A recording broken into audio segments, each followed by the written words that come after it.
जय हिंद दोस्तों, आप सभी का स्वागत है सीटेट सीटीपी की सबसे महत्वपूर्ण कक्षा में। यदि आप CTET, UP TET, super TET, KVS, DSSB या किसी भी शिक्षक भर्ती परीक्षा की तैयारी कर रहे हैं तो आज का अध्याय आपके लिए अत्यंत महत्वपूर्ण है। दोस्तों, सीटेट में हर वर्ष 4 से 8 प्रश्न सीधे अप्रत्यक्ष रूप से पियाजे, वाइगोत्स्की और कोहलबर्ग के सिद्धांतों से पूछे जाते हैं। आज हम इन तीनों सिद्धांतों की कहानी एवं उदाहरण के माध्यम से ट्रिक्स और परीक्षा के दृष्टिकोण से विस्तार से समझेंगे और वीडियो के लास्ट में हम 10 इम्पोर्टेंट सीटेट के एमसीक्यू भी करवाएंगे। तो आप चैनल पर नए हैं तो चैनल को सब्सक्राइब और हमारी वीडियो को लाइक कर दीजिए। तो सबसे पहले हम बात करेंगे जीन पियाजे। जीन पियाजे एक स्विस वैज्ञानिक हैं जो कि स्विट्जरलैंड के प्रसिद्ध मनोवैज्ञानिक थे। उनका जन्म 1896 में हुआ था। उन्होंने बच्चों की सोच और सीखने की प्रक्रिया का अध्ययन किया था। उनका मानना था कि बच्चे छोटे वयस्क नहीं होते बल्कि वे अपनी समझ स्वयं निर्मित करते हैं। जो जीन पियाजे जी का फ़ोटो यहाँ पे देख सकते हैं, इनका जन्म 1896 में हुआ था।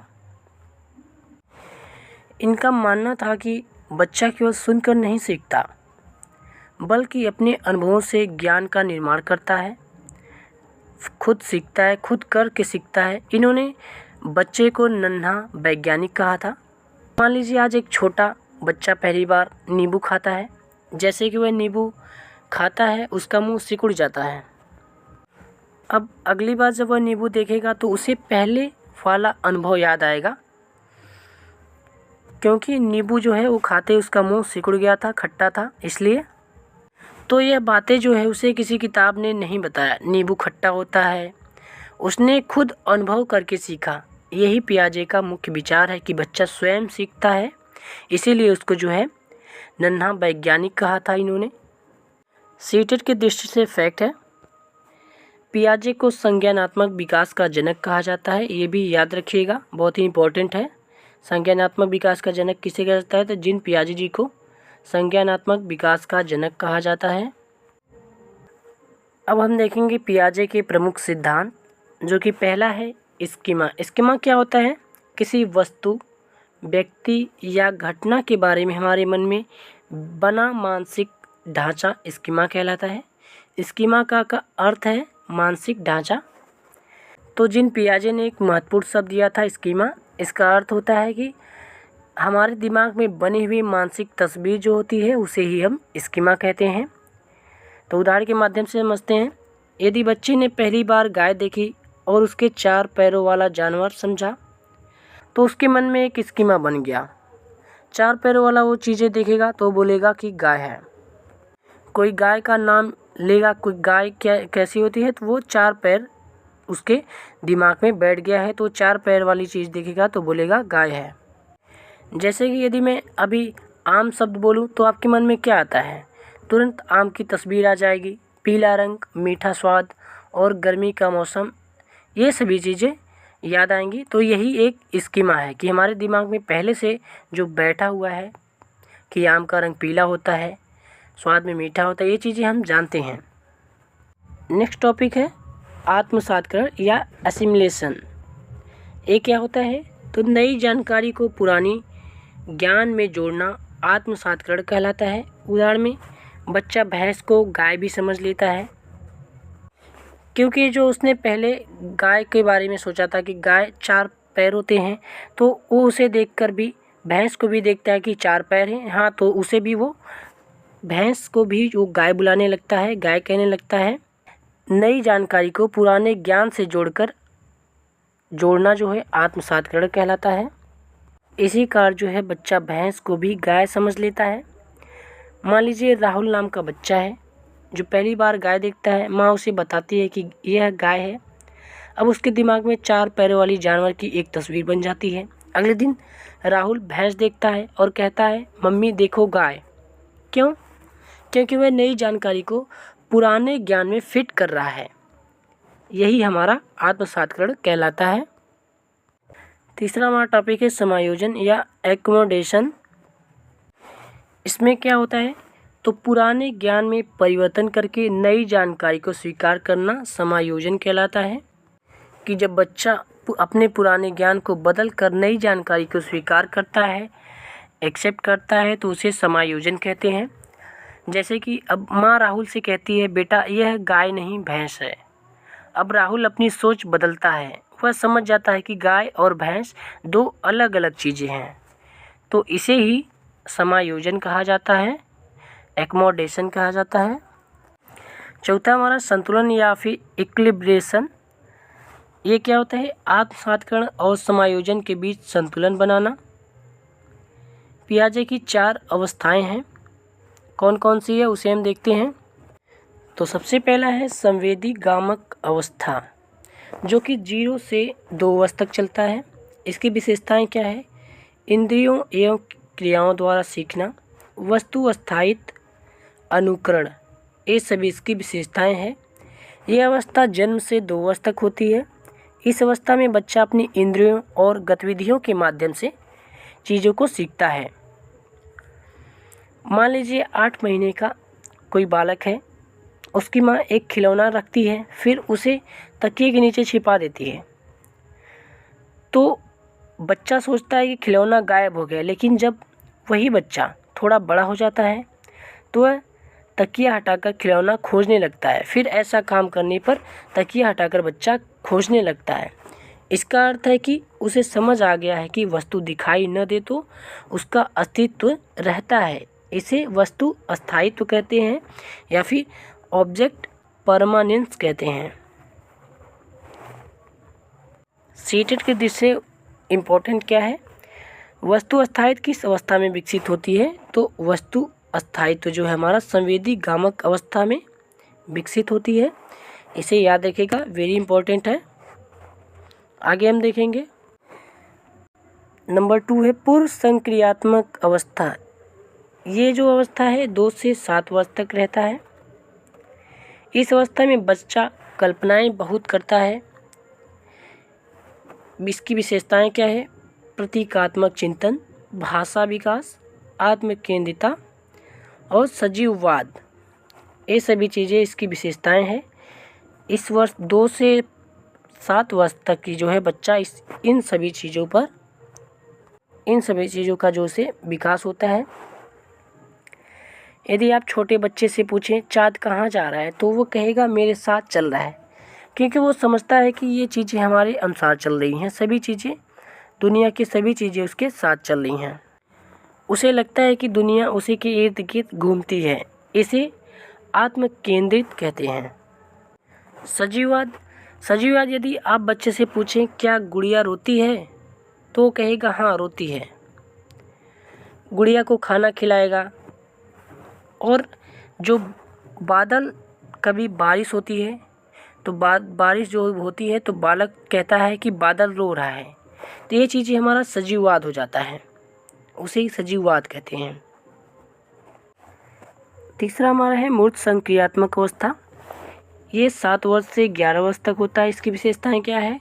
तो इसमें तर्क शक्ति का विकास होता है, संरक्षण यानी कंजर्वेशन, वर्गीकरण, चीज़ों में वो भिन्नताएं समझने लगता है। ये सभी चीज़ें उसमें विकास होती हैं। सीटेट की दृष्टि से फैक्ट क्या है? तो संरक्षण की अवधारणा इसी अवस्था में विकसित होता है। याद देखिए किस अवस्था में? मूर्त संक्रियात्मक अवस्था, जो कि 7 से 11 वर्ष तक होता है। संरक्षण की अवधारणा इसी अवस्था में विकसित होती है। आगे हम देखेंगे औपचारिक संक्रियात्मक अवस्था। ये अवस्था हमारा 11 वर्ष एवं उससे ऊपर का होता है। इसकी विशेषताएं क्या है? इसमें अमूर्त चिंतन करता है, काल्पनिक परिस्थितियों पर विचार करता है और समस्या समाधान करने का उसमें जो है चीज़ें विकसित होती हैं। अमूर्त चिंतन जैसे कि कोई भी चीज़, बॉल ऊपर फेंकता है तो बॉल नीचे जब आता है तो सोचता है कि बॉल नीचे क्यों आती है, क्या कारण है। तो ये हमारा औपचारिक संक्रियात्मक अवस्था है जो कि 11 वर्ष से तथा उससे ऊपर की होता है। अब हम देखेंगे सीटेट में पियाजे से पूछे जाने वाले तथ्य कौन कौन से हैं जो कि इम्पोर्टेंट है। तो बच्चा सक्रिय शिक्षार्थी होता है। पियाजे के अनुसार ज्ञान का निर्माण स्वयं करता है, सीखना खोज आधारित होना चाहिए। शिक्षक मार्गदर्शक की भूमिका निभाता है। और जीन पियाजे के अनुसार जो है एक तथ्य है कि बच्चा जो है नन्हा वैज्ञानिक होता है। इसे भी याद रखिएगा क्योंकि ये जो है बार बार पूछता है। आगे हम देखेंगे वाइगोत्स्की का सामाजिक सांस्कृतिक सिद्धांत। तो यहाँ पे वाइगोत्स्की जी का फोटो है, देख सकते हैं। लेव वाइगोत्स्की रूस के प्रसिद्ध मनोवैज्ञानिक थे। उनका जन्म भी 1896 में हुआ था।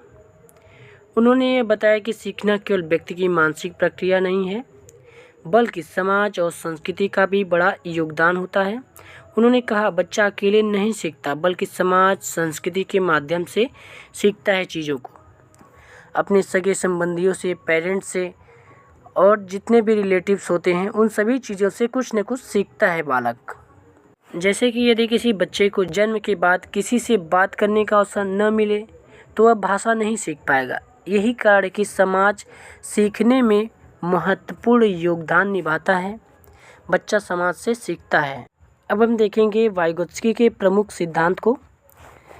पहला है सामाजिक अंतःक्रिया, कि सीखना सामाजिक प्रक्रिया है।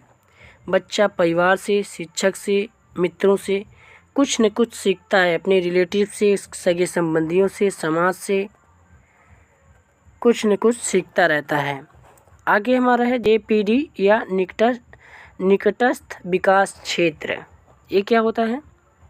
यह वाइगोत्स्की की सबसे महत्वपूर्ण अवधारणा है। पीडी यह वह क्षेत्र है जहां बच्चा सहायता से कार्य कर सकता है लेकिन अकेले नहीं करता। उदाहरण है, बच्चा गणित का प्रश्न स्वयं नहीं कर पा रहा, शिक्षक की थोड़ी सहायता से हल कर लेता है।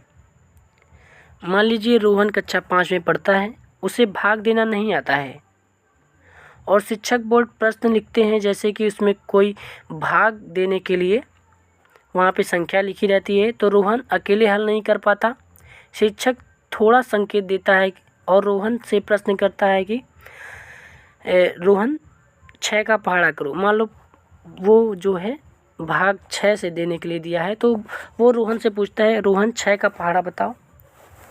तो रोहन समझ जाता है जो वह काम अकेले नहीं कर पा रहा था लेकिन सहायता से कर पा रहा है।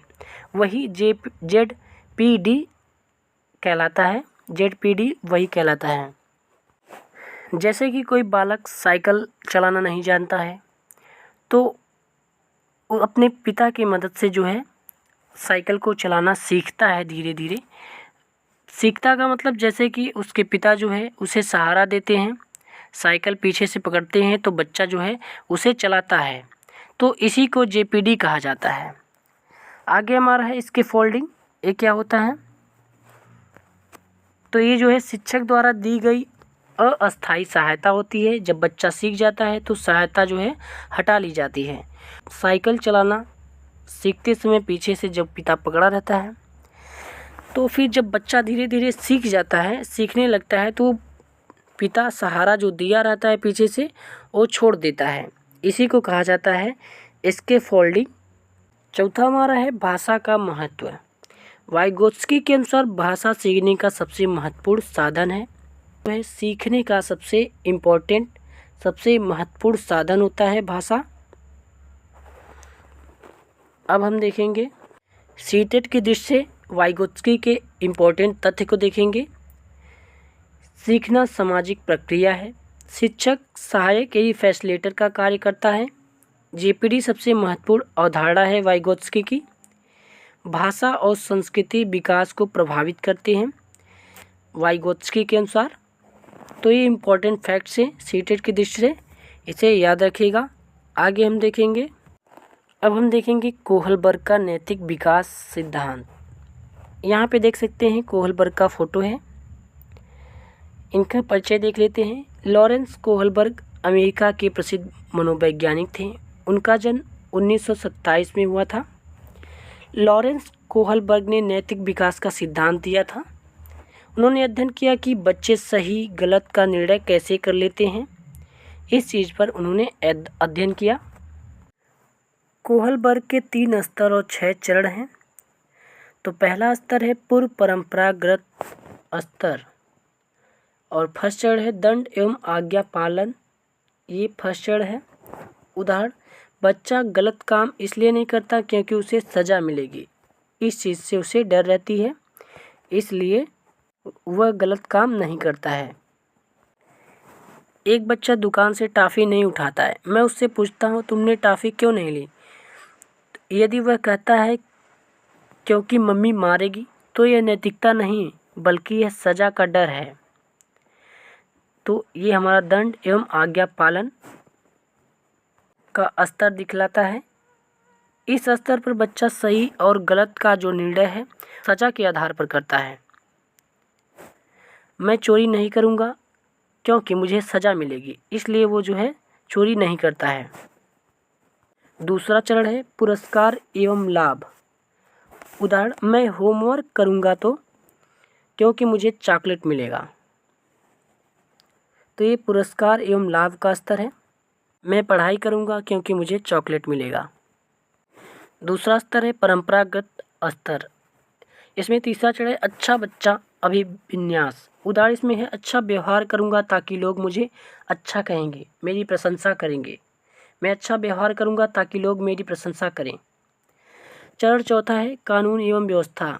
इसमें उदाहरण है नियमों का पालन करना आवश्यक है। मैं ट्रैफिक नियमों का पालन करूँगा क्योंकि इससे समाज सुरक्षित रहता है। आगे है स्तर 3 उत्तर परंपरागत स्तर। चरण 5 है सामाजिक अनुबंध। सामाजिक अनुबंध, इसका उदाहरण क्या है? नियम समाज की भलाई के लिए होता है। चरण 6 है सार्वभौमिक नैतिक सिद्धांत। इसमें क्या है? सत्य और न्याय सबसे महत्वपूर्ण होता है। सार्वभौमिक नैतिक सिद्धांत। अब हम देखेंगे पियाजे, वाइगोत्स्की और कोहलबर्ग में अंतर, उनके सिद्धांत में अंतर देखेंगे। पियाजे के अनुसार संज्ञानात्मक विकास होता है, इन्होंने संज्ञानात्मक विकास का जो है सिद्धांत दिया था, और वाइगोत्स्की सामाजिक विकास का सिद्धांत, और कोहलबर्ग ने नैतिक विकास का सिद्धांत दिया था। पियाजे के अनुसार बच्चा स्वयं सीखता है, वाइगोत्स्की के अनुसार समाज से सीखता है, और कोहलबर्ग के अनुसार नैतिक निर्णय लेता है। पियाजे के अनुसार खोज आधारित अधिगम होता है, वाइगोत्स्की के अनुसार सहयोगात्मक अधिगम होता है, और कोहलबर्ग के अनुसार नैतिक चिंतन जो होता है। तो ये सभी तीनों में अंतर था इनके सिद्धांतों में। अब हम देखेंगे सीटेट के दृष्टि से इम्पोर्टेंट एमसीक्यू को, जो कि सीटेट में पूछे गए प्रश्न हैं। तो चलिए देखते हैं प्रश्नों को। क्वेश्चन नंबर हमारा फर्स्ट है, संज्ञानात्मक विकास का जनक किसे कहा जाता है? इस क्वेश्चन का राइट आंसर क्या हो जाएगा? Option A Vygotsky, B Kohlberg, C पियाजे, जी ब्रूनर। तो इस क्वेश्चन का राइट आंसर सी हो जाएगा।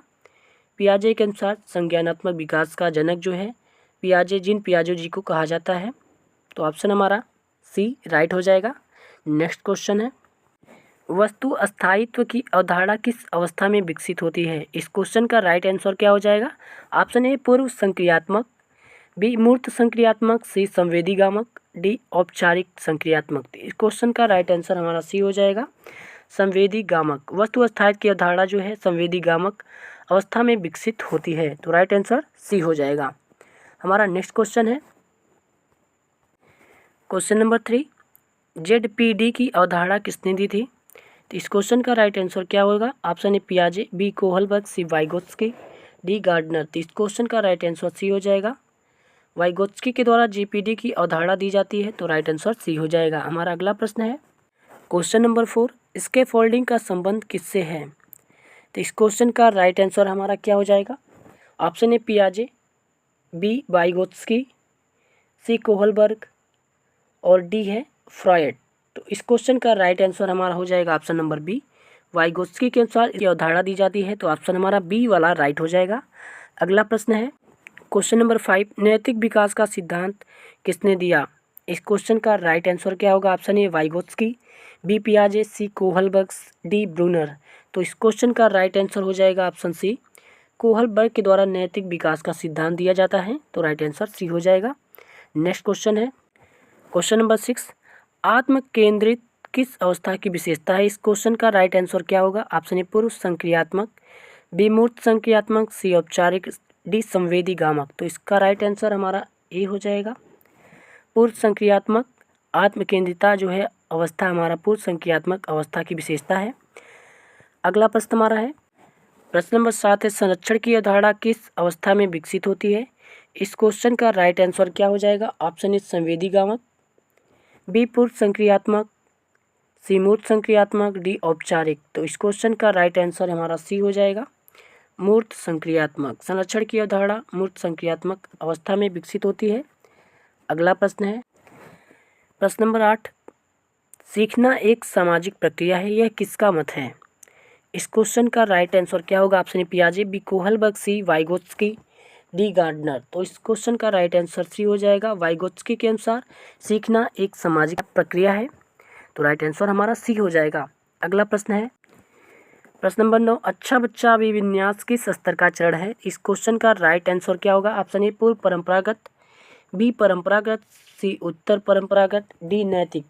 तो इस क्वेश्चन का राइट आंसर बी हो जाएगा परंपरागत। अच्छा बच्चा अभिविन्यास जो है परंपरागत स्तर का चरण है। तो राइट आंसर बी हो जाएगा। अगला प्रश्न है क्वेश्चन नंबर 10 सीटेट के अनुसार शिक्षक की भूमिका क्या होनी चाहिए। तो इस क्वेश्चन का राइट आंसर क्या हो जाएगा। केवल व्याख्याता, बी दंड देने वाला, सी अधिगम का सहायक एवं मार्गदर्शक, डी नियंत्रक। तो इस क्वेश्चन का राइट आंसर क्या हो जाएगा।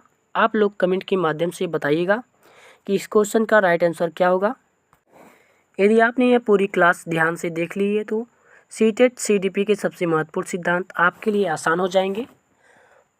अभी तक आपने हमारे चैनल को सब्सक्राइब नहीं किया है तो सब्सक्राइब कर लीजिए। साथ ही कमेंट में बताइए कि आपको ये वीडियो कैसा लगा और नेक्स्ट किस टॉपिक पे आपको वीडियो सीडीपी में किस टॉपिक पे वीडियो चाहिए। तो आप कमेंट कर सकते हैं और इसमें और क्या सुधार कर सकते हैं आप यह भी इसमें कमेंट करके बता सकते हैं। मिलेंगे नेक्स्ट वीडियो में, तब तक के लिए जय हिंद।